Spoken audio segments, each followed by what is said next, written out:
lang sa 100,000 katao ang nagkakaroon ng Bell's palsy.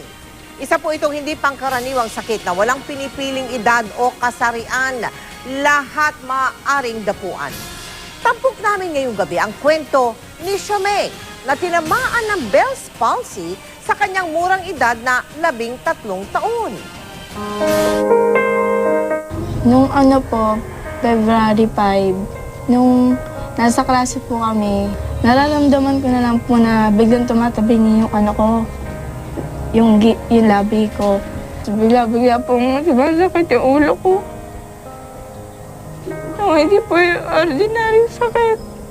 Isa sanang ordinaryong araw para sa mag-inang Pamela at Siamay ang araw na iyon. Pero laking gulat na lang ng inang si Pamela. Yung lagi ko nakakita ang masayang mukha, tapos biglang ngiwi. Ngiwi na siya, umuwi sa bahay. Gusto mang gawa ng paraan ni Pamela upang maipagamot ang panganay na anak. Mister ko po, nakikipasada lang. Ako po, may extra lang mag-manicure. Sobra po akong nagdadasal kasi di ko pa alam saan ko dadalhin. Wala akong pera na pagdadalhan agad-agad sa ospital. Ayon sa doktor na sumuri kay Siamay, Bell's palsy ang kondisyon ng dalaga.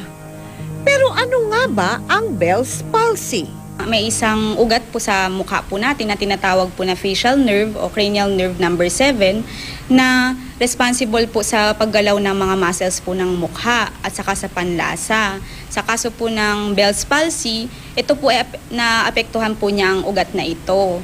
Idiopathic cause po siya. Ibig sabihin po ng idiopathic, bigla lang po siyang nagkakaroon. Sana po gumaling na ako para bumalik na yung ngiti ko.